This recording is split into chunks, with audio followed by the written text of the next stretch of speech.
श्री स्वामी समर्थ मंडळी. उद्या 6 सप्टेंबर 2023 कृष्ण जन्माष्टमी आहे आणि बुधवारी आलेली आहे ती. तर असा जो योग आहे ना, तर तो 30 वर्षानंतर जमलेला आहे. कृष्ण जन्माष्टमीच्या दिवशी सर्वार्थ सिद्धी योग हा आलेला आहे. त्याचबरोबर रोहिणी नक्षत्र, कृष्ण जन्माष्टमी रोहिणी नक्षत्रामध्ये असते आणि रोहिणी नक्षत्रामध्ये सर्वार्थ सिद्धी योग हा आलेला आहे. श्रीकृष्णांचा जन्म जो आहे तो बुधवारच्या दिवशी झालेला होता. तर असा जो योग आहे तर तो 30 वर्षानंतर आलेला आहे.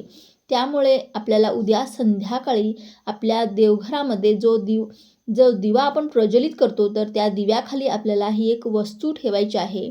त्यामुळे काय होईल की आपल्या घरामध्ये जे काही दोष आहेत, ज्या काही अडचणींना आपण सामोरे जात आहोत, तर त्या अडचणी दूर होतील आणि आपल्या श्रीमंतीचा योग जो आहे तो सुरू होईल.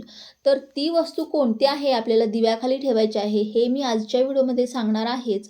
पण त्याआधी तुम्ही जर माझ्या चॅनलवरती नवीन असाल तर चॅनेलला नक्की सबस्क्राईब करा आणि व्हिडिओ पाहत असताना कमेंटमध्ये लिहा श्री स्वामी समर्थ आणि सबस्क्राईबच्या बाजूचं बेल आयकॉन बटनसुद्धा दाबायला अजिबात विसरू नका, जेणेकरून असेच धार्मिक व्हिडिओ आपणास पाहता येतील. तर पहा, आपण भरपूर कष्ट करतो पण त्या कष्टाचं चीज होत नाही. त्या कष्टासाठी खूप मेहनत घेत असतो. म्हणजे त्या गोष्टीसाठी आपण त्या कष्टाच्या मानाने आपल्याला त्या फळाची प्राप्ती होत नाही. तर एकदा हा उपाय तुम्ही करून बघा. उद्या खूप मोठा योग आहे. कृष्ण जन्माष्टमी हा दिवस किती महत्त्वाचा आहे आपणा सर्वांनाच माहिती आहे.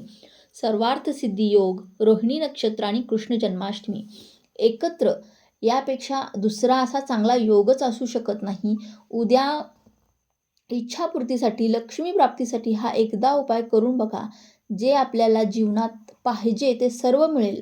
कृष्ण जन्माष्टमी आपल्याला आपल्या घरात अगदी थाटामाटात साजरी करायची आहे. कारण भगवान श्रीकृष्ण अशा प्रकारे पूजा केल्यानंतर आपल्या जीवनामध्ये कोणत्या ना कोणत्या रूपामध्ये आपल्याला आपल्या जीवनामध्ये एकदा तरी दर्शन हे देतातच. त्यामुळे आसपास जर तुमच्या कुठे मंदिर असेल, राधाकृष्णाचं मंदिर असेल तर किंवा तुम्ही भगवान विष्णूंचं मंदिर असेल तर त्या मंदिरामध्ये तुम्हाला आवर्जून जा आणि तिथे तुम्हाला पिवळ्या कलरची जी वस्त्र तुम्हाला भेटली तर पिवळ्या कलरची वस्त्र, पिवळ्या कलरची फुलं, त्याचबरोबर एक बासुरी, छोटीशी लाकडाची बासुरी असते ना, तर ती लाकडाची बासुरी असेल तर ती घ्यायची आहे. तुम्हाला एक मोरपीस घ्यायचा आहे. हे सर्व तुम्हाला उद्या मंदिरात जाऊन अर्पण करायचं आहे. यातील कोणतीही गोष्ट तुम्हाला मंदिरामध्ये जाऊन अर्पण करता आली तरी नक्की करा. तर हे छोटे छोटे काय उपाय आहेत ते आपल्याला करायचे आहेत. त्याचबरोबर उद्या सकाळीही भगवान श्रीकृष्णांच्या मूर्तीवरती आपल्याला छानसा अभिषेक करायचा आहे. त्यांना छान मस्त असे नवीन वस्त्र आपल्याला घालायचे आहेत. त्याचबरोबर आपल्या इच्छापूर्तीसाठी आपल्याला काय करायचं आहे, तुम्हाला केसर भेटलं तर केशर मिश्रित दुधाने अभिषेक करा किंवा तुम्ही चिमूटभर हळद टाकून त्याने तुम्हाला म्हणजे दुधामध्ये थोडीशी हळद टाकून त्याने तुम्ही जर अभिषेक केला तरीसुद्धा चालेल. अतिशय साध्या सोप्या ह्या सेवा आहेत, त्या आपल्याला आवर्जून करायच्या आहेत. विष्णू सहस्त्रनामाचं पठण करायचं आहे, व्यंकटेश स्तोत्राचं पठण करायचं आहे आणि उद्याच्या दिवशी दिवसभर आपल्याला ओम नमो भगवते वासुदेवाय नम या मंत्राचा जप आपल्या मुखामध्ये असला पाहिजे. पूर्ण दिवसभर आपल्या मुखामध्ये या मंत्राचं जप करायचं आहे, नामस्मरण करायचं आहे. तर अशा प्रकारे ह्या काही छोट्या छोट्या सेवा आहेत तर त्या आवर्जून करा. तर पहा, उद्या संध्याकाळी आपल्याला आपल्या दिव्याखाली काय ठेवायचं आहे तर हे प्रथम आपण आता जाणून घेऊया. तर या उपायासाठी आपल्याला काय लागणार आहे बघा. या उपायासाठी आपल्याला थोडीशी पिवळी मोहरी लागणार आहे. त्याचबरोबर आपल्याला थोडेसे तांदूळसुद्धा लागणार आहेत. आपण भगवान श्रीकृष्णांना पितांबरधारी असंही म्हणत असतो. त्यामुळे आपल्याला भगवान श्रीकृष्णांसाठी आपल्याला दिव्याखाली ठेवायसाठी पिवळी मोहरी लागणार आहे. पण ती कशी ठेवायची आहे बघा. मूठभर पिवळी मोहरी घ्यायची आहे. अगदी थोडीशी घेतली तरी चालेल. तुमच्याकडे जेवढी असेल तेवढी घ्या, पण ती मुठीमध्ये आपल्याला पकडायची आहे. त्याची एक मूठ तयार करायची आहे. आपल्याला मूठभर हे जे पिवळी मोहरी घेतल्यानंतर काय करायचं आहे पहा. आपल्याला एका प्लेट घ्यायची आहे. तुम्ही तामण घेतलं तरीसुद्धा चालेल किंवा छोटीशी दुसरी प्लेट घेतली तरीसुद्धा चालेल दिव्यासाठी. तर त्या प्लेटमध्ये आपल्याला चंदनाने स्वस्तिक काढून घ्यायचं आहे. चंदन नसेल तर मग तुम्ही तुमच्या घरामध्ये कोणता गंध वापरत असाल तर त्याने सुद्धा तुम्ही स्वस्तिक काढलं तरीसुद्धा चालेल. त्यानंतर ही मुठभर पिवळी मोहरी आपल्याला आपली इच्छा बोलत बोलत प्लेटमध्ये टाकायची आहे. प्लेटमध्ये टाकल्यानंतर आपल्याला त्याच्यावरती 11 तांदळाचे जे दाणे आहेत ते अखंड तांदळाचे दाणे टाकायचे आहेत. आता हे तांदळाचे दाणे तुटलेले, फुटलेले अजिबात घ्यायचे नाही आहेत आपल्याला. बघा 11 तांदळाचे दाणे कसे टाकायचे आहेत ते बघा. पहिला तांदळाचा एक दाणा घ्यायचा आहे. तो टाकताना आपल्याला ओम नमो भगवते वासुदेवाय नमः या मंत्राचा जप करत आपल्याला हे सर्व 11 तांदळाचे अखंड दाणे टाकायचे आहेत. म्हणजे प्रत्येक वेळी एक एक अखंड तांदळाचा दाणा आपण त्या मोहरीवरती टाकत असताना ओम नमो भगवते वासुदेवाय नमः असं आपल्याला या मंत्राचा जप करायचा आहे. त्यानंतर आपल्याला त्या तांदळावरती पिवळ्या म्हणजे हे जे तांदूळ आहे त्या तांदळावरती जे आपण पिवळ्या मोहरीवरती टाकलेले आहे तर त्यावरती आपल्याला हळदी कुंकू वाहायचं आहे आणि त्यानंतर आपल्याला त्यावरती दिवा ठेवायचा आहे. दिवा प्रज्वलित करायचा आहे. दिवा ठेवल्यानंतर त्या दिव्यामध्ये आपण तेल, तूप काहीही टाकलं तरीसुद्धा चालेल. त्यामध्ये तुम्हाला जोडवात टाकायची आहे, कापसाची जोडवात आणि तेल, तूप तुमच्याकडे काही अवेलेबल असेल तर ते सुद्धा टाकलं तरीसुद्धा चालेल. त्यानंतर त्या दिव्यामध्ये आपल्याला 1 रुपयाचं नाणं टाकायचं आहे. बघा, लक्ष्मी तिथेच येते जिथे लक्ष्मी आकर्षित होते. म्हणजेच काय, बघा लक्ष्मीला लक्ष्मी आकर्षित करत असते. त्यामुळे आपल्याला 1 रुपयाचं नाणं असलं तुमच्याकडे तर चालेल. 1 रुपयाचं असू द्या, 2 रुपयाचं असू द्या, 5 रुपयाचं असू द्या, कोणतंही नाणं घेतलं तरीसुद्धा चालेल. जे कोणतं नाणं तुमच्याकडे असेल तर ते नाणं आपल्याला त्या दिव्यामध्ये टाकायचं आहे. त्यानंतर हा जो दिवा आहे तो पूर्णपणे जळेपर्यंत ठेवायचा आहे. प्रज्वलित जितका वेळ तो राहील तितका वेळ आपल्याला प्रज्वलित ठेवायचा आहे आणि त्यानंतर तो मनाने जळून म्हणजे मनाने विझल्यानंतर आपल्याला काय करायचं आहे, दुसऱ्या दिवशी काय करायचं, ह्या ज्या वस्तू आपण घेतलेल्या आहेत दिव्याच्या खाली ठेवलेल्या म्हणजे पिवळी मोहरी आणि थोडेसे तांदळाचे दाणे, तर काय करायचं आहे, तुम्हाला पिवळ्या कलरचं थोडासा छोटासा कापडाचा तुकडा घ्यायचा आहे. म्हणजे पिवळ्या कलरचं कापड घ्यायचं आहे आणि त्यामध्ये आपल्याला ह्या वस्तू ठेवायच्या आहेत.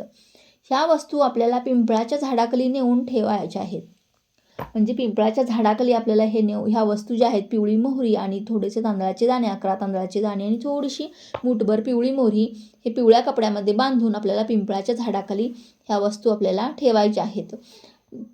जर तुम्हाला पिंपळाचं झाड तुमच्या आसपास नाही भेटलं तर बघा तुम्ही केळीच्या झाडाखाली सुद्धा या वस्तू ठेवल्या तरीही चालेल. त्यामध्ये सुद्धा साक्षात विष्णूंचा वास असतो आणि पिंपळाच्या झाडाखाली सुद्धा साक्षात विष्णूंचा हा वास असतो.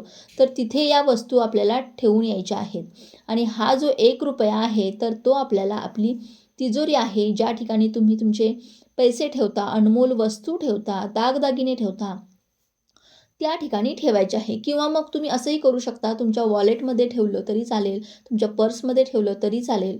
पण तो जो 1 रुपयाचा नाणा आहे ना, तर तो तुम्हाला खर्चायचा नाही आहे. त्या 1 रुपयावरती आपल्याला अशी काही खूण वगैरे करून ठेवायची आहे ना, की तो 1 रुपया आपल्याकडून तो खर्चला जाणार नाही. मग तुम्ही त्या 1 रुपयाच्या नाण्यावरती तुम्हाला खूण पटावी, तो 1 रुपया नाणा आपण पूजेमध्ये दिव्यामध्ये टाकला होता, तर त्यासाठी आपल्याला त्या 1 रुपयाच्या नाण्यावरती एक आयडिया बघा, तुम्ही नेलपेंटचा एक ठिपका जरी देऊन ठेवला तरीसुद्धा चालेल. म्हणजे तुमच्याकडून तो 1 रुपया ओळखू येईल आणि तुमच्या हातून तो रुपया जो आहे तो खर्चला जाणार नाही. बघा, अगदी साधा आणि सोपा उपाय आहे. कोणत्याही प्रकारचा खर्च नाही आहे. आणि जर तुमच्याकडे जर पिवळी मोहरी नसेल तर उद्याच्या दिवशी तुम्हाला ती किराणा दुकानातून आणून हा उपाय करायचा आहे. पण अशाच प्रकारे तुम्हाला हा उपाय करायचा आहे. पिवळी मोहरी थोडीशी येते किराणा मालामध्ये 10 रुपयामध्ये खूप सारी मोहरी येते. तर ती आणली तर ती खूप आपल्याला उपयोगीसुद्धा येते. तशी आपल्या घरामध्ये असे छोटे छोटे उपाय करण्यासाठी आपल्याला काही खास वस्तू ह्या लागतातच. म्हणजे जसं की पिवळी मोहरी वगैरे. तर अशा प्रकारे आपल्याला हा उपाय करायचा आहे. बघा, श्रीहरी श्री विष्णूंना या उपायाने श्रीहरी श्री विष्णू जे आहेत ते या उपायाने साक्षात आपल्याला दर्शन देतील. कारण पिवळी मोहरी ही भरपूर तांत्रिक क्रियांमध्ये पण वापरली जाते. पिवळी मोहरी ही भगवान श्रीहरी श्री विष्णूंना अतिशय प्रिय आहे. त्यामुळे हा उपाय करायला अजिबात विसरू नका. तर अशा प्रकारे हा उपाय करा आणि नक्की तुम्हाला भगवान श्रीकृष्ण जे आहेत ते दर्शन देतील आणि आपणा सर्वांना अगदी एक गोष्ट उद्याच्या दिवशी आवर्जून करायची आहे. अगदी थाटामाटात आपल्याला आपल्या भगवान श्रीकृष्णांची जन्माष्टमी आहे तर ती साजरी करायची आहे. आणि पहा, जर तुमच्या घरामध्ये पती-पत्नीमध्ये जर वाद होत असतील, घरामध्ये जर भगवान श्रीकृष्ण तुमच्या घरामध्ये पती-पत्नींचा वाद होत असेल, तर आपल्याला काय करायचं आहे, भगवान श्रीकृष्ण आणि राधाचा जो फोटो असतो ना, तर तो आपल्याला आपल्या घरामध्ये लावायचा आहे. किंवा भगवान कृष्णाची म्हणजे राधाकृष्णाची मूर्ती जरी तुम्ही ठेवली तरीसुद्धा चालेल. घरातील जे पती-पत्नीमधील वाद आहे ते खूप मोठ्या प्रमाणात कमी झालेले तुम्हाला दिसून येतील. त्याचबरोबर बघा, मोरपीस हे खूप शुभ असतात. आपल्या घरामध्ये नक्की आवर्जून प्रत्येक रूममध्ये आपल्याला लावायचे आहे. तुम्हाला खूप छान रिझल्ट येतील. मोरपीसचे रिझल्ट इतके शुभ असतात ना, तुम्हाला त्याचे आयुष्यामध्ये खूप चांगले अनुभव आल्याशिवाय राहणार नाहीत. मोरपिसाने बघा, आपण लहान मुलांची दृष्टसुद्धा काढत असतो. तर अशा प्रकारे आपल्याला हा उपाय करायचा आहे. तर चला, झालेली ही सेवा मी स्वामींच्या चरणी अर्पण करते. व्हिडिओ आवडला असेल तर लाईक, शेअर, सबस्क्राईब करा. भेटूया पुढच्या एका नवीन व्हिडिओमध्ये. तोपर्यंत सर्वांनी आपली काळजी घ्या. श्री स्वामी समर्थ.